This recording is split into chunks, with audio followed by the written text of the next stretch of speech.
Russ Taylor here with David Samson, former president of the Florida Marlins, and we just watched a remarkable performance from the Philadelphia Phillies, sweeping the New York Yankees. Before we get into the future of the Yankees, just explain to me how impressive it is what the Astros have been able to do, not just this year, but over the span of 6 years. Well, if they win this World Series, they're certainly a dynasty, and here's why. They broke it all the way down. They were the original tankers. They lost 100 games 3 years in a row. They were horrific. They had top picks, and even Carlos Correa, one of their overall top picks, is gone. They replaced him with Pena, who hits that 3-run home run today. They are deep. We said it all year long, especially in the last month and a half. The Astros are better than the Yankees. I got a lot of pushback from Yankee Nation everywhere. But the Astros, we just watched it. They're better in every facet of the game. Starting pitching, bullpen, lineup. The Yankees offense woke up today, no problem. Too little, too late. The Astros offense never went to sleep.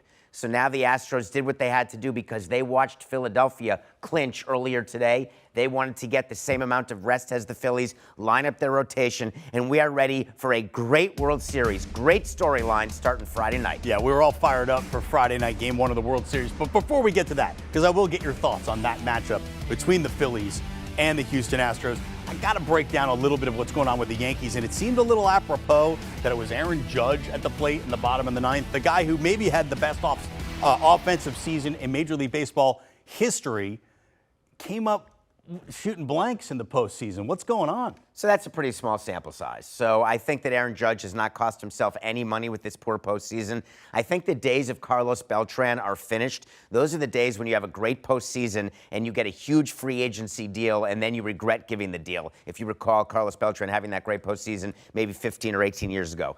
Aaron Judge was not good this postseason. We know this. However, he turned down $213 million from the Yankees. He bet on himself. He's the likely MVP winner, though I believe I would vote for Ohtani. That said, he is going to get paid with a 3 handle, about $300 million. Will it be the Yankees? That's what Brian Cashman will be discussing with Hal Steinbrenner starting tomorrow. They'll be discussing Booney. Are we bringing him back? Judge, are we signing him or not? What do we do about our rotation? Because we got to get better pitching. All of that starts the offseason tomorrow. $300 million. If the Yankees won't pay it, how many other teams would? So you're hearing a lot of rumors about the possibility of him going to the San Francisco Giants. The best rumor is the one he's going to the Mets. Let me tell you, Hal Steinbrenner, who owns the Yankees, was very much in favor and helped get Steve Cohen the Mets. He helped ease the transition for Steve Cohen to get the votes. I do not think that Steve Cohen will go behind Hal's back and offer $500 million and take Judge away from the Yankees to the Mets. Is it possible? Yes. Is it likely? No. Therefore, if Aaron Judge wants to go home, the Giants give him an opportunity, but not like the Yankees. Remember, the Yankees compete and are in the playoffs every single year, and with Judge, they will continue to be. That being said, the Yankees have become the first team in Major League Baseball history to lose in the championship series 5 consecutive times they made it. Not 5 years in a row, but the last 5 times the Yankees have reached the ALCS, they've lost. How much heat does Brian Cashman start to feel for building a team that's really good in the regular season, but can't get it done to Yankees' expectations, which is winning it all? So Hal Steinbrenner is George Steinbrenner's son. Yes, he is. George Steinbrenner would have gotten rid of Brian Cashman and Aaron Boone years ago. But Hal Steinbrenner doesn't like firing people. He also understands that it's likely not Cashman and Boone's fault. The Yankees were built, as we said in the Yankees' own hype video on Nothing Personal, we said the Yankees are not built to get through October, only to October. The question is, are Brian Cashman and Aaron Boone and the rest of the Yankees scouts and development people going to learn from the mistakes they've made? Why aren't they getting to the World Series? They don't have the pitching, and you can't count on your offense if you are solely offense. Now, this ALCS was an exception, a standard deviation away from normal. Their offense was so stinky, but it's really they've got to focus on pitching. All right, now let's turn ahead because Friday becomes game 1 of the World Series. It's the Houston Astros, which I think were the favorite going in the American League, best team in the American League during the regular season. Totally different deal when you have the Philadelphia Phillies, the last team to make it into the postseason, the fewest wins of any team in the 88 wins, or 87 wins, pardon me. The Braves won it with 88 a year ago. How much of a chance do you give the Braves against the Astros? The Phillies against the Astros. So I do give the Phillies a chance, and here's why. Do not make the mistake of assuming it's the 87-win Phillies against the great Houston Astros. The Phillies are playing at the top of their game right now, but so are the Astros. You've got a great Astros pitching staff that'll be ready to be forward. So you'll have Verlander ready, you'll have Valdez ready, and you'll have Garcia ready games 1, 2, and 3. But guess what? The Phillies are in order too. They have Wheeler and Nola ready to go. So for me, this is going to be a very interesting series. Can the Astros find a way to stop Harper?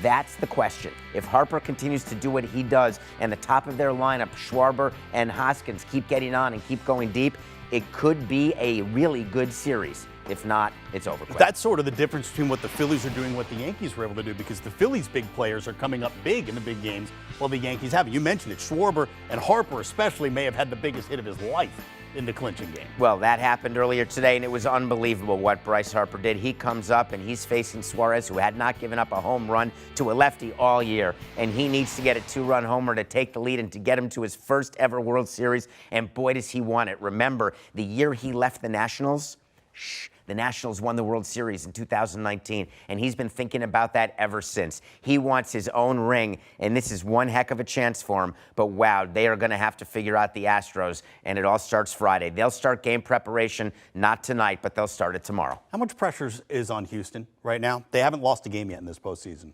Huge. I love where your head's at. The Houston Astros and Jim Crane, their owner, they've wanted to win another World Series since 2017, because of the garbage can scandal. They want people to forget about the 17 World Series, make that not the only World Series they've won. To do that, they have to win another one. This would be an incredible accomplishment for a team to have 2 World Series, garbage cans, buzzers or not, 2 World Series since 17 and 4 appearances. That's a dynasty, more so than the Cubs, who won it in 16, or the Nationals in 19, the Dodgers in 20. None of those are dynasties. The Astros are trying for that. There's a lot on the line. Plus, Dusty Baker.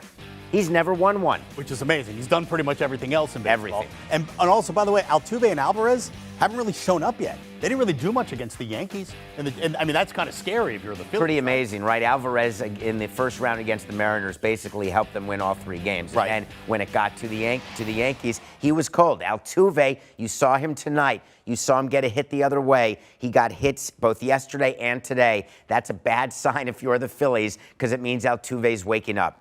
In terms of having 4 days off, both teams have it. There's no advantage to the Astros or the Phillies. The Phillies will travel to Houston. Houston will go home tomorrow. They're going to party tonight in New York, stay in the New York hotel, and fly home tomorrow, and then work out at Minute Maid on Tuesday. All right, last thing before we wrap this up for the night. Who do you got and how many games? Are you asking me to predict the World Series right now? Yes. Right now? Yes. Okay. Right now. Houston Astros. Well, let me give you what my prediction was when we started, and I'm still hoping for that. I have the Braves beating the Blue Jays. Is there any chance of that happening? All right. No? What? The Braves can't beat the Blue Jays? He totally missed my joke. That was my preseason prediction. That was my pre-postseason prediction. I lost it all. So I'm going Astros in 6 games to win the World Series. By the way, I apologize listening to the producer at the same time you're saying a joke. Unfortunately, that happens sometimes. Lucas. David Samson, thank you so much. I'm being funny here. And you know what? And you're funny every day on the Nothing Personal podcast. So check out the Nothing Personal podcast wherever you get your podcasts for more from former Marlins president David Samson. David, thank you so much. Do you want a sports network that delivers everything that matters about the game? The highlights, the picks, the instant analysis, no yelling, no fake debates, no politics. Hit the subscribe button and never miss a moment.